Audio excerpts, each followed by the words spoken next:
Kita sering mengira bahwa jarak kita dengan Tuhan ditentukan dari seberapa banyak amal yang kita punya. Ketika kita jauh, maka kita sering mengira Tuhan pun menjauh. Tapi bisa jadi yang menjauh bukanlah Tuhan, melainkan ego kita yang rusak. Selamat datang di podcast Kalam Hukama, di mana pertanyaan-pertanyaan tidak dihindari, melainkan dijawab dengan penuh tanggung jawab dan didasari dengan literasi yang mumpuni. Hari ini kita akan sedikit mengupas hikmah daripada perkataan Tuan Guru Ibnu Athaillah As-Sakandari. Sebuah kalimat pendek tentang amal, harap, dan jatuh, dan cara memeluk Tuhan di saat kita rapuh. Pertanyaan pertama, Ustaz. Jadi apa yang dimaksud dari perkataan pertama Ibnu Athaillah As-Sakandari itu, Ustaz? Baik, terima kasih atas pertanyaan Ustadz ya. Saya jelaskan sedikit bahwa Al-Hikam ini Ustadz adalah kitab suluk ya, yang banyak digunakan oleh para penempuh perjalanan menuju Allah Subhanahu wa Ta'ala ya. Jadi makalah-makalah yang ada dalam kitab ini disusun oleh salah satu putra terbaik dari tarekat Asyaziliyah, yaitu Syekh Ibnu Athaillah As-Sakandari begitu. Menunjukkan bahwa beliau ini berasal dari Mesir. Nah, skrip pertama ini adalah min alamati al-i'timadi alal amali nuqsanur roja' inda wujudi zulal. Ya, artinya adalah di antara tanda bersandarnya seseorang pada amalnya atau dirinya sendiri adalah berkurangnya roja', yaitu harapan ketika nanti muncul peristiwa dalam hidupnya Ustaz yang disebut dengan melakukan kesalahan ataupun kejatuhan. Lalu apa tujuan daripada skrip ini ya? Jadi skrip ini Ustaz disusun oleh beliau untuk menggebuk, untuk menghancurkan ya, untuk menjatuhkan orang-orang yang di dalam dadanya itu terjangkit penyakit yang disebut dengan spiritual pride disorder, yaitu penyakit ego spiritual ya. Merasa bahwa dirinya itu lebih hebat, lebih tinggi, lebih suci, lebih dekat kepada Allah Subhanahu wa Ta'ala dengan mengandalkan amal ibadahnya sendiri ya. Dia lupa loh bahwa manusia kita nih Ustaz itu enggak stabil ya. Iman kita tuh naik turun Ustaz. Kita ini bukan Tuhan yang mapan, ajak dan kekal begitu. Oleh karena itu ya amal kita itu kan bukan Tuhan. Dia kena satu ciri ataupun sifat yang disebut dengan fana Ustaz. Dia akan hancur kapan waktunya. Yang kedua adalah do'fun ataupun lemah. Ini bahaya Ustaz ya. Karena orang-orang seperti ini nantinya dia akan merasa dengan amalnya itu levelnya meningkat. Ya, setara dengan para malaikat loh Ustaz ya. Dia lupa bahwa iman itu bersyarat ya, tidak gratisan ya. Allah Subhanahu wa Ta'ala sampaikan isyarat bahwa iman itu enggak gratisan dalam surat Al-Ankabut ayat 2 Ustaz. A'udzubillahi minasyaitonirrajim. Bismillahirrahmanirrahim. Ahasiban nas ayyasraku ayyaqulu amanna wa hum la yuftanun. Apakah manusia itu mengira bahwa Allah akan biarkan seseorang itu ketika mengklaim saya telah beriman terus kemudian enggak diuji? Enggak. Kata Allah, walaqad fatanna alladziina min qablihim fala ya'lamannallahu alladziina shadaqu wa la ya'lamannal kadzibin. Agar Allah itu mengetahui, bukan Allah enggak tahu, saat Allah tahu. Allah menyingkap buat kita mana orang-orang yang sidku ya, benar imannya, atau orang-orang kemudian pesyudu, atau mereka itu bohong atau palsu dalam imannya. Jadi oleh karena itu ini disampaikan di awal-awal ya untuk menjatuhkan kesombongan spiritual pride atau ego spiritual demikian. Lalu apa, Ustaz? Spiritual disorder itu, Ustaz? Baik. Apa itu spiritual pride disorder ya, yang disebut dengan penyakit ego spiritual ya. Ini penyakit halus Ustaz, yang pelakunya barangkali nggak sadar bahwa dia kemasukan satu toksik dalam jiwanya, yaitu kesombongan spiritual. Biasanya saat orang-orang yang kena penyakit ini Ustaz merasa dirinya lebih pintar ya, lebih ma'rifah, paling tahu tentang Allah dia, pokoknya dia ngomongnya tuh bijak ya, isinya tuh hikmah, hakikat ya, kemudian hal yang orang lain barangkali itu asing dan jarang mendengarnya. Kemudian tahajudnya bagus, sedekahnya banyak ya. Nah, kemudian dia mengklaim bahwa seakan-akan dia levelnya di atas rata-rata Ustaz. Nah, sebetulnya saat ini ada satu penyakit yang membuat iblis dulu itu kemudian jatuh. Nama penyakit adalah ana khairu minhu, saya lebih baik daripada Adam. Ustaz perhatian nih, coba deh di surga itu Ustaz yang bersahabat dengan para malaikat, yang bukan malaikat itu cuma iblis loh. Ajaib ya. Ya, kemudian Allah berikan apresiasi reward itu untuk bisa bersahabat dengan para malaikat, diberikan satu tugas besar dan tinggi, namanya adalah bendaharanya surga Ustaz. Kan dulu iblis namanya adalah khazain Ustaz, yaitu bendaharawannya surga. Nah, kejatuhan iblis itu Ustaz ketika iblis ngomong begini, ana khairu minhu, saya lebih baik daripada Adam. Jadi iblis awalnya bukan ahlul maksiat, ahlul taat lah. tapi dia nggak bisa memanage jiwanya, Ustaz. Jiwanya nggak cukup kuat untuk menerima satu pemberian anugerah dari Allah Subhanahu wa taala, namanya adalah keistimewaan ataupun ketinggian spiritual. Nah, orang salah paham, Ustaz, dianggap bahwa kedekatan dengan Allah itu karena upah amal-amal kita bagus. Bukan. Kedekatan dengan Allah Subhanahu wa taala itu karena kasih sayang yang Allah Subhanahu wa taala limpahkan. Demikian, Ustaz. Lalu Ustaz, ada nggak sih Ustaz ciri-ciri orang yang telah terjangkit penyakit spiritual disorder Ustaz? Baik, Ustaz, pasti setiap penyakit itu punya indikasinya atau indikatornya. Kan penyakit itu nggak kelihatan, tapi dia bisa dilihat dari gejala ataupun simptom begitu, Ustaz. Nah, kita bisa lihat dari 3 ciri ini, Ustaz. Yang pertama adalah ciri perasaannya. Kalau seseorang ini bahaya nih, merasa dia paling suci, paling dekat kepada Allah, paling wusul. Wusul nih kosakata yang akrab nih di kalangan pelaku tasawuf nih. Kemudian paling ikhlas, Ustaz. Pokoknya si paling-paling deh. Nah, itu ciri pertama. Yang kedua adalah ciri pikiran, Ustaz, bahwa dia lebih pintar, lebih tahu tentang ma'rifah, lebih tahu pelajaran tentang hakikat. Ya. Kalau ngomong tentang tasawuf tuh paling hebat, kemudian paling tahu segalanya lah. Nah, ciri yang ketiga adalah lelaku ataupun sikap, Ustaz. Ciri-cirinya, Ustaz, adalah dia suka menggurui. Kemudian dia tidak menerima pendapat orang lain, ya. Merasa paling benar. Terus nggak mau dibikin komparasi. Padahal saat dalam tradisi keilmuan ya, kita diajarkan yang disebut dengan dewasa dalam beragama atau dewasa dalam belajar ya. Bahwa di luar kita tuh ada orang-orang yang lebih pintar. Sepakat ya, Ustaz? Iya, Ustaz. Ya, ada orang yang lebih religius, ada orang yang lebih saleh. Terus kita mau sombongin apa begitu? Pokoknya tanda orang itu kena penyakit ini, Ustaz, adalah dia nggak membiarkan muridnya atau dirinya kemudian belajar kepada orang lain. Takut dibikin komparasi, Ustaz. Nah, kalau kena penyakit seperti ini, Ustaz, itu adalah ciri-ciri yang paling bisa kita lihat, Ustaz. Seseorang itu kena penyakit spiritual pride disorder atau ego spiritual. Demikian, Ustaz. Lalu apa Ustaz bahayanya orang yang terjangkit penyakit spiritual pride disorder ini Ustaz? Banyak, Ustaz, ya. Nanti akan muncul tawalud, penyakit-penyakit lainnya, Ustaz, ya. Misalnya kayak sombong. Sombong kan penyakit turunan yang diwariskan oleh iblis, Ustaz. Ya, apa itu sombong? Kata Rasulullah, sombong adalah batrul haq wa ghamdun nas, yaitu menolak kebenaran dan meremehkan manusia. Jadi kalau orang itu menolak kebenaran dan meremehkan manusia, dia udah jadi Tuhan, Ustaz. Dalam hadis qudsi disebut sebagai mengambil selendang Tuhan begitu. Karena yang berhak sombong di alam semesta itu cuma Allah Subhanahu wa taala begitu, Ustaz.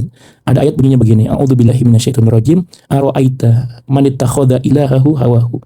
Apakah engkau tidak melihat, wahai nabiku Muhammad sallallahu alaihi wasallam, ada orang-orang yang lebih gila daripada iblis. Ya, segila-gilanya iblis itu dosanya nggak sampai menjadikan dirinya sebagai Tuhan, yang disebut dengan menjadikan hawa nafsunya sebagai sesuatu yang dia ikuti, dia sembah atau dia patuhi. Jadi ada fenomena, Ustaz, orang-orang yang kemudian penyakit ini dibiarkan begitu saja, nggak pernah ditarbiyah nih. Kemudian dia menjelma menjadi Tuhan. Takabur kan dia artinya membesar, meraksasa. Apa yang meraksasa bukan badannya. Ya badannya masih gitu-gitu aja, nggak mungkin lebih dari 100 kilo kan, atau 200 kilo.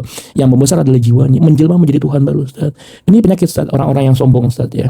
Jadi orang-orang yang merasa di komunitas tertentu, ya, dengan atribut tertentu, dengan sematan-sematan tertentu, majelis-majelis yang kemudian tidak mau menerima pendapat orang lain tuh, akhirnya dia dapat warisan dosa anak khairu minhu tadi itu, Ustaz. Itu penyakit iblisia begitu, Ustaz. Apalagi kemudian bahayanya yang disebut dengan halusinasi kewalian, Ustaz. Gitu, merasa bahwa wali itu karena dekat kepada Allah Subhanahu wa taala kemudian nggak dapat musibah, nggak dapat ujian, hidupnya aman, tenang. Justru, Ustaz, para aulia itu kalau hidupnya adem-adem aja, dia bingung. Kenapa bisa begitu? Berarti ada yang aneh nih, takutnya makar. Sebab para aulia, para arif billah tuh tahu banget wataknya Allah Subhanahu wa taala. Allah itu harus manifest di alam semesta dalam bentuk af'al, perbuatan ataupun tindakan. Nah, perbuatan ataupun tindakan yang Allah tampakkan ke alam semesta itu nanti dipahami oleh para aulia sebagai bagian dari peristiwa hidup. Itu kira-kira, Ustaz. Lalu Ustaz, Ya. apa sih manifestasi Allah yang ada di alam semesta ini Ustaz? Baik, Ustaz, ini adalah kombinasi ya antara teologi ilmu kalam dengan teosofinya tasawuf Syekh Ibnu Athaillah Sakandari ya. Jadi, Ustaz, bahwa para arif ya, orang-orang yang berangkat dari pemahaman yang dalam tentang Tuhan, artinya mereka belajar ilmu kalam nih, Ustaz. Bukan belajar otodidak ya, pakai guru begitu. Itu paham banget yang disebut dengan watak takdir. Jadi takdir itu peristiwa harian. Itu adalah manifestasi afalnya Allah Subhanahu wa taala. Nah, kita coba akan ambil ungkapannya Tuan Guru Syekh Abdul Abbas Al-Mursi, Ustaz. Ya, guru spiritualnya Syekh Ibnu Athaillah As-Sakandari. Nah, mereka ini berdua, Ustaz, adalah anak cucu murid keilmuannya Tuan Guru Syekh Abdul Hasan Ali Asyazili ya, sebagai Sultanul Aulia gitu, Ustaz. Selain daripada Tuan Guru Syekh Abdul Qadir Al-Jilani ya. Beliau berkata begini, Ustaz, bahwa takdir itu pecah. Ya, itu menjadi 4 peristiwa hidup harian gitu, Ustaz. Dan gak mungkin seseorang siapapun juga nih Mau dia ahli maksiat ke, ahli taat, pejabat, orang kaya, orang miskin, kulit putih, kulit hitam, kiai, ajengan, romo, termasuk santri, jenggotnya panjang, nggak punya jenggot, kemudian matanya pakai celak ataupun enggak, pasti kena takdir ini. Kalau ada yang hilang salah satu, dia malah curiga, Ustaz. Ada makar di situ begitu. Nah, apa itu peristiwa takdir yang merupakan manifestasi daripada afalnya Allah Subhanahu wa taala? 4, Ustaz. Makanya Ustaz Abdan nih, kalau manusia itu pasti 4 takdir ini akan manifest ke dalam diri Ustaz dalam bentuk peristiwa hidup. 1, Ustaz akan Allah Subhanahu wa taala berikan ketaatan. Suka gak melakukan itu? Pernah dapat ya? Kemudian gak lama kemudian, Ustaz, entah besok, bisa jadi semenit kemudian, Ustaz tiba-tiba berbuat maksiat. Contoh habis selesai sholat scroll TikTok gitu, Ustaz. Kemudian yang ketiga adalah diberikan musibah, yang keempat adalah diberikan nikmat. Atau bisa jadi dalam satu waktu, Ustaz, kita menangis, di saat yang bersamaan kita tertawa. Bisa gak orang menangis karena dapat uang banyak? Bisa. Kan kombinasi antara musibah dengan nikmat begitu. Jadi dalam satu waktu itu 4 takdir bisa nubruk diri kita, Ustaz. Jadi Ustaz, orang-orang yang arif billah nih, itu tahu banget bahwa kesalehan yang kita miliki, Ustaz, amal-amal ibadah yang kita koleksi, itu nggak menjamin kita kemudian terhalangi dari musibah yang Allah Subhanahu wa taala berikan kepada kita. Kurang apa loh, Ustaz, para nabi dan rasul ya? Kurang soleh apa mereka? Kurang dekat apa mereka kepada Allah Subhanahu wa taala? Semakin mereka dekat kepada Allah, ujiannya semakin berat. Nah, kita mengklaim imannya tinggi kepada Allah, nggak punya ujian, kan aneh gitu, Ustaz. Betul gak? Jadi kalau ada orang-orang kemudian lari dari dunia sosial, itu malah aneh, dia menyendiri. Orang anggap jalan tasawuf itu menyendiri, menyepi gitu. Bukan. Orang-orang yang belajar tasawuf itu mereka harus main di tengah-tengah aliran takdir gitu, Ustaz. Main di ranah sosial. Jadi kira-kira demikian, Ustaz, dari saya. Lalu, Ustaz, Ya. kalau 4 aliran takdir itu turun, Ustaz, Ya. kita harus menanggapinya kayak gimana nih, Ustaz? Baik, Ustaz. Ini dia, Ustaz, ya. Ini pentingnya kita jangan frustasi ketika Allah berikan kita musibah ya. Jadi Allah itu ada sebelum munculnya peristiwa, dan Allah itu ada di dalam peristiwa, dan Allah itu ada ketika peristiwa itu berlalu, Ustaz. Kata beliau nih, Tuan Guru Syekh Abdul Abbas Al-Mursi, Ustaz, ya, kata beliau, kalau nanti datang taat, Ustaz, maka ibadah yang rajin. Itu sambil kamu menyadari bahwa ibadah yang kamu lakukan itu bukan dari kamu, tapi kasih sayang, rahmat dari Allah Subhanahu wa taala. Enggak muncul kesombongan, Ustaz. Yang kedua, kalau nanti muncul maksiat, Ustaz, Allah pengen kamu bertobat. Yang disebut dengan ibadah, masuk ke pintu langit lewat gerbang nama Allah Al-Ghafur, Maha Pengampun, yang satu jenis ibadah yang asik, yang malaikat sendiri sampai sekarang penasaran, Ustaz, nangis di hadapan Tuhan tuh kayak gimana sih? Gitu. Jadi buat para kaum bijak besar ini, dosa itu adalah pintu lain untuk dekat kepada Allah Subhanahu wa taala yang nggak bisa diakses oleh para malaikat ya. Yang ketiga, Ustaz, kalau dapet nikmat, suruh ngapain, Ustaz? Bersyukur, Ustaz, sambil memberikan pernyataan dalam diri kita bahwa nikmat ini bukan karena kerja keras kita, tapi benar-benar karena kasih sayang Allah Subhanahu wa taala. Yang keempat, saat ketika diberikan musibah, ingat bahwa musibah adalah cara Allah Subhanahu wa taala untuk menghadang agar kita enggak sombong. Sebab orang, Ustaz, nanti kalau dia kebanyakan nikmat, nanti dia bisa mematikan perasaan, mematikan kesadaran, mematikan kepekaan. Nah, itu adalah 4 kondisi, Ustaz, yang dipahami betul oleh para kaum bijak lestari sebagai bekal perjalanan mereka untuk berjalan menuju Allah Subhanahu wa taala. Ustaz, Ya. amal seperti apa sih, Ustaz, Ya. yang selalu dijadikan sandaran oleh mereka ini, Ustaz? Baik, Ustaz, ada banyak ya. Saya akan berikan beberapa contoh amalan-amalan yang sering dijadikan sandaran oleh orang-orang terjangkit penyakit spiritual pride disorder ya. Yang pertama adalah amalan ibadah zahir, Ustaz. Seperti sholatnya paling rajin ke masjid, softnya paling depan, kemudian paling rajin tahajud, puasa Senin Kamis itu nggak pernah bolos. Bisa dilihat, Ustaz, badannya kurus kering, bibirnya warnanya biru terus begitu. Entah dia rajin puasa atau kurang jajan, saya nggak tahu ya. Kemudian apa namanya tuh, zikirnya nggak pernah berhenti, Ustaz. Tasbihnya berkali-kali putus loh. Bayangin coba ya, saking kenceng bantingan gitu. Jadi selesai zikirnya gak banyak, bantingnya keras gitu untuk menunjukkan dia udah selesai ya. Kemudian amal ibadah sosial, Ustaz. Merasa sedekahnya paling banyak, paling berjasa di keluarga ya. Kemudian apa namanya tuh, sering ngebantu orang lain, punya anak asuh, panti asuhan dan lain sebagainya. Kemudian adalah amal keilmuan, Ustaz, ya, merasa hafalan hadisnya paling banyak, kemudian tahu ilmu tafsir, kemudian menghafal beberapa istilah-istilah tasawuf yang susah-susah, Ustaz, ya. Kemudian paling bisa menjelaskan tentang hikmah, makolah, kemudian paham tentang ilmu makomat, ilmu suluk, ilmu tarekat, ilmu tasawuf, Ustaz. Kemudian apalagi amal dakwah, ya, merasa masjid dia yang ramein, kemudian murid-muridnya banyak, kemudian ngomong nih, kalau bukan sama saya kamu gak akan jadi apa-apa.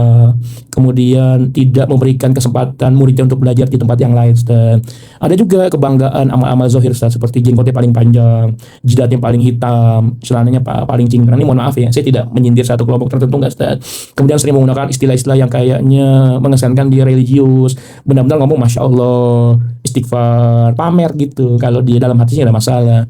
Kemudian sering menggunakan istilah-istilah syar'i, hijrah, seperti penggunaan biker sunnah gitu, komunitas hijaber. Buat apa begitu?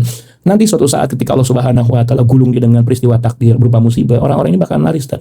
Yang disebut dengan wajahnya jarang beredar di sejadah, air matanya jarang lagi tumpah. Kenapa? Orang ini frustasi. Yang disebut dengan nukusonur roja, ya. Roja harap di kepada Allah itu mulai melemah. Karena apa?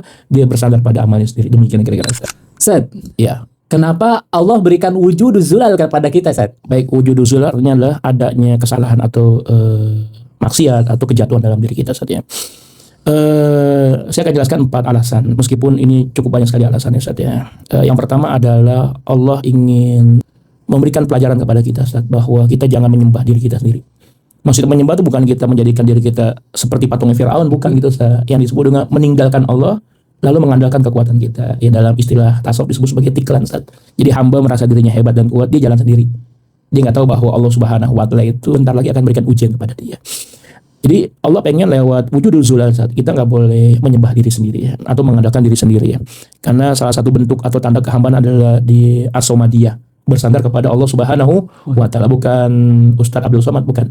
Ya, as-somadiyah adalah seseorang itu nggak boleh ninggalin Allah Subhanahu wa taala. Saat yang kedua, Allah ingin menyingkap bagian inti daripada jiwa kita, Ustaz. Bahwa ternyata jiwa kita selama ini itu ada penyakit kesombongan spiritual, ya, penyakit yang nggak disadari, halus namun dia beracun. Yang kalau ini dibiarkan saat ini bahaya. Nanti kita bisa mendeklar kita adalah Tuhan, Ustaz. Yang ketiga, Ustaz, adalah validasi keimanan dan afirmasi kehambaannya. Bahwa setiap iman itu dia tidak cuma-cuma, tidak gratisan, tapi dia harus diuji, dicoba oleh Allah Subhanahu wa taala. Dan yang keempat itu, Ustaz, Allah pengen ngajarin kita, Ustaz. Ya, ini penting nih. Bahwa dekat kepada Allah tuh nggak boleh ngeluncak. Adab harus dijaga, Ustaz. Ya. Allah adalah Tuhan, hamba adalah budak. Jadi yang disebut dengan relasi budak dengan majikan itu harus tetap terjaga. Kita anggap kita dekat kepada Allah lewat amal ibadah, terus membuat Allah seakan-akan kayak sahabat kita, Ustaz. Allah kayak nggak berkuasa untuk memberikan ujian atau kemudian musibah kepada kita, enggak. Allah yang menegaskan bahwa lewat peristiwa musibah atau wujudul zulal, ya, bahwa aku Tuhan dan kamu, ya, bukan siapa-siapa. Demikian kira-kira, Ustaz. Lalu, Ustaz, Ya. apa itu berkurangnya harapan, Ustaz? Dan kenapa bisa muncul, Ustaz? Baik, ya, ini kondisi batinnya di mana seseorang tuh kayak merasa dihianati sama Tuhan, Ustaz. Kayak gue deket sama Allah nih, tapi kok masih dikasih tamparan takdir begitu. Saya udah nyembah Tuhan nih, tapi kok Tuhan masih suka ngerjain saya dengan musibah dalam kehidupannya. Akhirnya orang ini menjauh, Ustaz. Kenapa bisa begitu? Karena harapan dia, Ustaz, ingin ngebarter amal ketaatan, kesalehan dengan hidup aman nyaman tuh nggak equal. Jadi bahasa begini, Ustaz. Aneh sering ngasih bantuan Ustaz, tapi Ustaz sering mengkhianati. Kira-kira saya menjawab Pak, mendekat sama Ustaz. Nah, hubungan relasi makhluk dengan makhluk ini dipakai oleh orang ini, Ustaz, kepada hubungan relasi antara makhluk dengan Tuhan. Nah, sehingga dia memberikan penafsiran kepada Tuhan bahwa Tuhan itu jahat, kemudian nggak bisa nolongin saat dia butuh. Ini bahaya, Ustaz. Dia nggak tahu bahwa watak daripada Allah Subhanahu wa taala sebagai penguasa alam semesta adalah memberikan ujian. Nah, kenapa bisa kayak gitu, Ustaz? Karena orang ini nggak dalam pemahaman kepada Allah Subhanahu wa taala. Jadi titik berangkat dia menapak tilasi perjalanan menuju Allah Subhanahu wa taala itu bukan dari pemahaman keilmuan, tapi taklid. Ikut-ikutan, Ustaz. Jadi ikut-ikutan tuh dalam hal apa saja tuh bahaya, ya. Ini bisa merontokkan kesadaran, Ustaz, karena sejak awal dia nggak tahu dia itu lagi berhubungan dengan siapa, sehingga dia membangun satu ilusi, halusinasi bahwa cara berhubungan dengan Allah itu disamaratakan sebagaimana dia bergaul dengan manusia lainnya, Ustaz. Nanti di ibadahnya tuh jadi kayak males gitu, Ustaz. Kemudian nggak ada rasanya, kayak hamba, jadi kayak sekedar rutinitas kosong, Ustaz. Mulai ninggalin lama-lama malah nggak sama sekali, Ustaz. Kemudian dia baru hijrah, berharap dapat sambutan hangat. Nggak lama kemudian dia bergaul, mulai ada konflik kecil-kecilan, ujung-ujungnya persaingan gak sehat, balik lagi ke masa lalunya, kemudian buka jilbab begitu, Ustaz. Dan peristiwa kayak gini tuh banyak. Bahkan gak sedikit lah orang-orang yang kemudian tadinya bertobat, dia bahasa umum ini hijrah, ketika nanti muncul masalah dalam hidup dia lebih parah daripada fase sebelum dia hijrah, Ustaz. Tadinya dia cuma dosa-dosa seperti animal being gitu, ya, makan, minum, dan lain sebagainya. Sekarang dia masuk satu jenis dosa yang lebih berat, namanya adalah memfitnah, mengadu domba, dan lain sebagainya, Ustaz. Nah, itu kira-kira, Ustaz, tadi bahaya, ya, daripada nukusonur roja, yaitu berkurangnya harap kita kepada Allah Subhanahu wa taala. Jadi sebetulnya, Ustaz, kalau kita diberikan ujian, Ustaz, baik taat, musibah, nikmat ataupun maksiat, Ustaz, itu nggak boleh mengurangi khauf dan roja kita kepada Allah. Jadi para sufi punya istilah yang bagus, Ustaz, bahwa cara kita untuk terbang menuju Allah Subhanahu wa taala adalah menggunakan 2 sayap kewalian. Sayap tasawuf, sayap kesufian, yaitu sayap khauf, takut Allah nggak boleh dilunjak, dan roja. Ketika muncul berbagai macam musibah atau peristiwa hidup yang gak enak, harap kita kepada Allah, optimisme itu nggak boleh hilang. Demikian kira-kira Ustaz.